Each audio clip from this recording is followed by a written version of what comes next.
Hello viewers, welcome to அம்மாச்சி channel. இன்றைக்கி என்ன ரெசிபி நம்ம செய்ய போகிறோம்னா, அவல் வச்சு ஒரு கொழுக்கட்டை பண்ண போகிறோங்க. கார கொழுக்கட்டை பாருங்கள். அதுக்கு தேவையான பொருள் அவல் ஒரு 500 கிராம் எடுத்துருக்கேங்க. இதுக்கு கொஞ்சமாக தேங்காய் துருவி வச்சுருக்கேங்க. தாளிக்கிறதுக்கு கொஞ்சம் காஞ்ச மிளகா ஒரு 4 மிளகாயை சின்ன சின்னதாக நறுக்கி வச்சுருக்கேன், கட் பண்ணி. கருவேப்பிலையை அதே மாதிரி கட் பண்ணி வச்சுருக்கேங்க சின்ன சின்னதாக. அதுக்கு தாளிக்கிறதுக்கு உளுந்தம்பருப்பு, கடுகு, கொஞ்சம் நெய், இதாங்க இதுக்கு தேவையான பொருள். வாங்க இப்போ நம்ம இதை தாளிக்கலாம். எப்படி தாளிக்கலாம் பார்க்கலாம் வாங்க. அடுப்பில் கடாயை வச்சுக்கோங்க. ஒரு 2 ஸ்பூன் அளவு எண்ணெய், அதோட கொஞ்சம் நெய் போட்டால் நல்லா வாசனையாக இருக்குங்க. கொழுக்கட்டை நல்லா வாசனையாக இருக்கும். நெய் போட்டுக்கிறேன், 2 ஸ்பூன் நெய். சாப்பிட நல்லா டேஸ்ட்டாக இருக்குங்க. ஈஸியாக செஞ்சிடலாம். சாயந்தர நேரத்தில் குழந்தைகளுக்கு ஸ்நாக்ஸாக ஸ்கூல் விட்டு வந்தோடனே இதை செஞ்சு கொடுத்தா அருமையாக சாப்பிடுவாங்க. வெறும் அவலாக கொடுத்தா கூட நல்லா சாப்பிட மாட்டாங்க. இந்த மாதிரி கொழுக்கட்டையை செஞ்சு கொடுத்திங்கன்னா நல்லா விரும்பி சாப்பிடுவாங்க. இப்போ எண்ணெய் நல்லா காஞ்சிருச்சு. நம்ம உளுந்து போட்டுக்கலாம். உளுந்து கொஞ்சம் கூட போடணுங்க. கடுகு கம்மியாக போடணும், ஏன்னா கடுகு கசக்கும் நம்ம சாப்பிடும்போது. உளுந்துன்னா நல்லா வாசனையாக நல்லா சாப்பிட்றதுக்கு நல்லா இருக்குங்க. கடுகு கொஞ்சம் கம்மியாக போட்டுக்குங்க. பாருங்கள், இந்த அளவுக்கு பொரிஞ்சால் போதும், ரொம்ப கருக வேண்டாம். இப்போ இந்த நேரத்தில் நம்ம கருவேப்பிலையும் மிளகாயும் போட்டுக்கலாங்க. காஞ்ச மிளகா கட் பண்ணி வச்சு சின்னதாக. அதில் உள்ள விதையெல்லாம் எடுத்துருங்க. நான் விதையெல்லாம் எடுத்துகிட்டு தான் வச்சுருக்கேன். விதையெல்லாம் நம்ம கடிக்கும்போது அது உரப்பாக இருக்கும். அதனால் அந்த விதையெல்லாம் எடுத்துருங்க. எடுத்துட்டு மிளகாயை இந்த மாதிரி இப்படி சின்ன சின்னதாக கட் பண்ணி போடுங்க, நல்லாயிருக்கும். பாருங்கள், வதக்கும் போது நல்லா வாசனையாக இருக்குங்க. நல்லா கம்மன்னு வாசனையாக இருக்குது. இப்போ இந்த நேரத்தில் நம்ம தேங்காயை போட்டுக்கலாம்.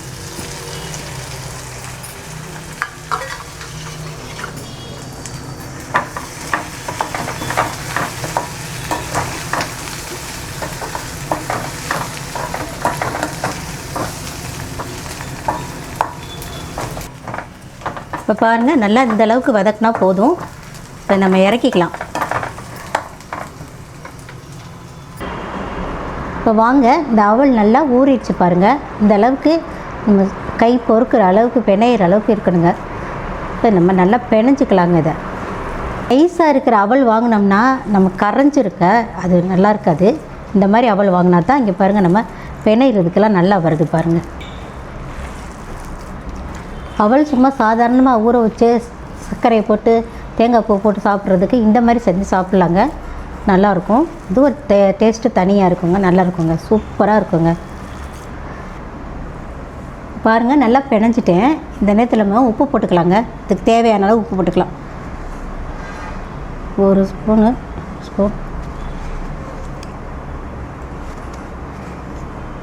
2 டீஸ்பூன் உப்பு போட்டிருக்கேங்க. உப்பு ரொம்ப போட்டாலும் நல்லா இருக்காது, உப்பாக போயிடும். கொஞ்சம் டேஸ்ட்டு பார்த்துட்டு கூட நம்ம பத்தலைன்னா போட்டுக்கலாம். உப்பு அதிகமாக ஆரம்பத்திலே போட்டோம்னா ரொம்ப உப்பாக போயிடும், ஒன்றும் பண்ண முடியாது. உப்பு பத்தலைன்னா கூட நம்ம போட்டுக்கலாங்க. இப்போ நம்ம தாளித்து வச்சுருக்க கடுகு, உளுந்து, கருவேப்பிலை, மிளகாய், தேங்காய் எல்லாம் வதக்கி வச்சுருக்கோம்ல, அதை இதில் போட்டு நம்ம கிண்டிக்கலாங்க, கிளறி விட்டுக்கலாங்க.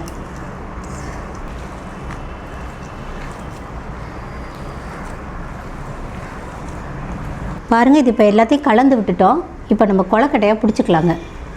சின்னதாக அப்படி எடுத்துக்கிட்டு உருண்டை எடுத்துக்கிட்டு இப்படி செஞ்சுட்டு, இதை பிடி கொழுக்கட்டைங்க. இதுக்கு பேர் பிடி கொழுக்கட்டை. இந்த பாருங்கள், இப்படி பிடிச்சி வச்சுக்கோங்க. அப்படி பிடிச்சி இப்படி பிடி கொழுக்கட்டைங்க. இந்த மாதிரி எல்லாத்தையுமே நம்ம இந்த மாதிரி பிடிச்சி வச்சுக்கலாங்க. பிடிச்சி வச்சு இட்லி சட்டியில் வச்சு அவிக்க வேண்டியதாங்க. அவியில் அவிக்க வேண்டியதான், நல்லா டேஸ்ட்டாக இருக்குங்க. இப்போ வாங்க, கொழுக்கட்டையை பிடிச்சிருக்கோம். இதை இட்லி சட்டியில் தண்ணி வேக வச்சிடலாங்க. ஆவி வந்துருச்சு. இப்போ நம்ம இதை 2 வச்சு வேக வச்சிடலாங்க.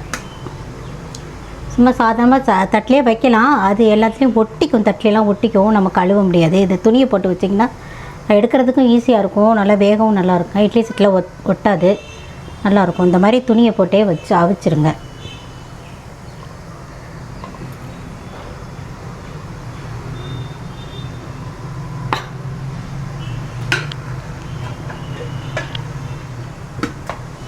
இது ஒரு 10 நிமிஷம் வேகட்டுங்க, நல்லா வேகட்டும். வாங்க நம்ம அவல் கொழுக்கட்டை வெந்துருச்சான்னு பார்க்கலாம். வாங்க, நல்லா வெந்துருச்சுங்க. இப்போ நம்ம எடுத்துக்கலாம். பாருங்கள், இங்கே பாருங்கள் கொழுக்கட்டை எப்படி, அவல் கொழுக்கட்டை எப்படி அழகாக டேஸ்ட்டாக வந்திருக்கு பாருங்கள். நல்லா இருக்குங்க, இது சாப்பிட நல்லாயிருக்கும், சுவையாக இருக்கும். பிரேக்ஃபாஸ்ட்டுக்கு காலையில் மாதிரி இட்லி தோசைக்கு பதிலாக இதை சாப்பிட்லாங்க, நல்லாயிருக்கும். குழந்தைங்கள்லாம் விரும்பி சாப்பிடுவாங்க, நல்லா டேஸ்ட்டாக இருக்கும். நீங்களும் வீட்டில் இதே மாதிரி ட்ரை பண்ணி பாருங்கள். பிடிச்சிருந்தால் லைக் பண்ணுங்கள், ஷேர் பண்ணுங்கள், கமெண்ட் பண்ணுங்கள், சப்ஸ்கிரைப் பண்ணுங்கள். தேங்க்யூங்க. அடுத்த வீடியோவில் பார்க்கலாம்.